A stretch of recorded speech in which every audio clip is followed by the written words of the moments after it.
ప్రభునందు ప్రియమైన శ్రోతలకు వందనములు. ఈ పోడ్కాస్ట్ కార్యక్రమంనకు స్వాగతం. మీ అందరి కొరకు ఈ కార్యక్రమమును ప్రసారం చేయుచున్నాం. విని దైవాశీస్సులు పొందుకోగలరు. ప్రియ శ్రోతలు, యేసుక్రీస్తు ప్రశస్త నామంలో మీ అందరికీ శుభములు, వందనములు. ఈనాటి మన ధ్యానాంశము ద ప్రామిస్ ఆఫ్ క్రిస్మస్.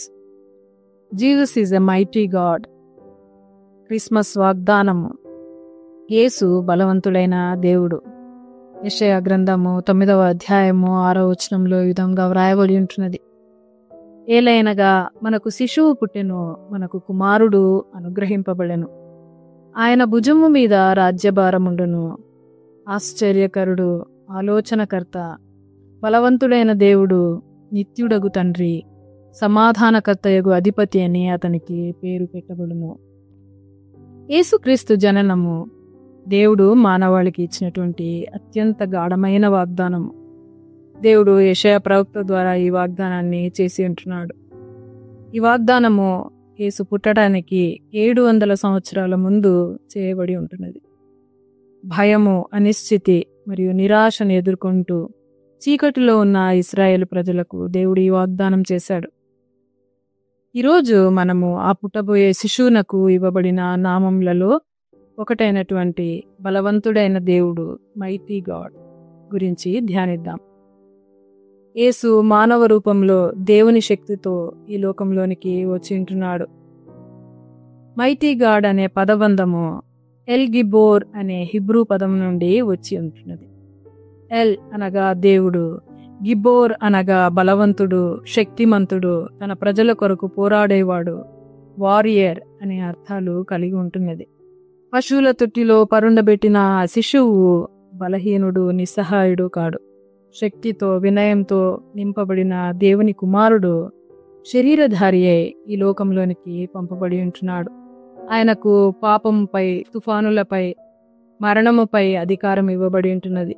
ఆయన మానవులను తమ పాపముల నుండి రక్షించడానికి, స్వస్థపరచడానికి, పునరుద్ధరించడానికి శక్తి కలిగినటువంటి దేవుడు.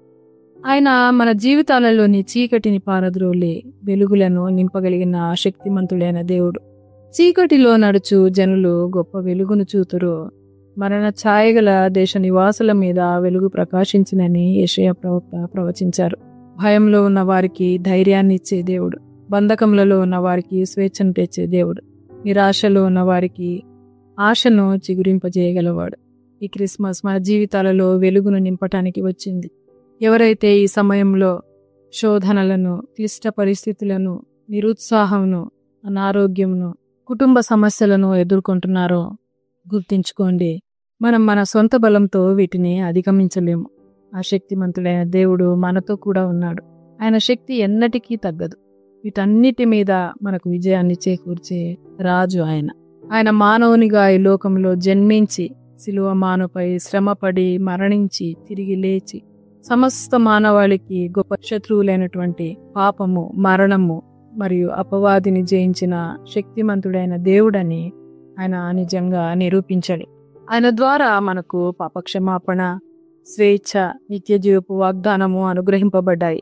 క్రిస్మస్ అనేది పశువుల తొట్టిలో పరుండబెట్టిన శిశువు కథ మాత్రమే కాదు. ఇది దేవుని వాగ్దానము నెరవేరిన వేడుక. ఆయన మనలను రక్షించడానికి, బలపరచడానికి, విడిపించడానికి మరియు శాశ్వతంగా పరిపాలించడానికి ఈ లోకంలోనికి ఇచ్చేసి ఉంటున్నాడు. ఈ క్రిస్మస్ సందర్భంగా అశక్తిమంతుడైన దేవుని పట్ల విశ్వాసంతో జీవిద్దాం. ఆ సర్వశక్తిమంతుడు మన భారములను, చింతలను, మన భయముల నుండి మనలను దూరపరచగల సమర్థుడు. ఆయనకు అసాధ్యమైనది ఏదీయూ లేదు. సర్వశక్తిమంతుడు మనతో కూడా ఉన్నాడన్న ధైర్యంతో ముందుకు నడుద్దాం. మన రేపటిని ధైర్యంగా, నమ్మకంగా ఎదుర్కొందాం. ఆ సర్వశక్తిమంతుడు మాత్రమే ఆరాధనకు అర్హుడు. విశ్వాసంతో ఆరాధనకు పాత్రుడైన క్రీస్తు యేసునకు స్తుతులను అర్పిద్దాం.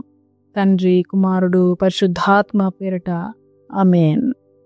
ఈ కార్యక్రమమును గూర్చి మీ సలహాలు మరియు మీ ప్రార్థనా అవసరతల కొరకు మమ్మను సంప్రదించవలసిన మా ఫోన్ నంబర్ 9448585039 మరియు ఈమెయిల్ ఐడి info@fibaonline.com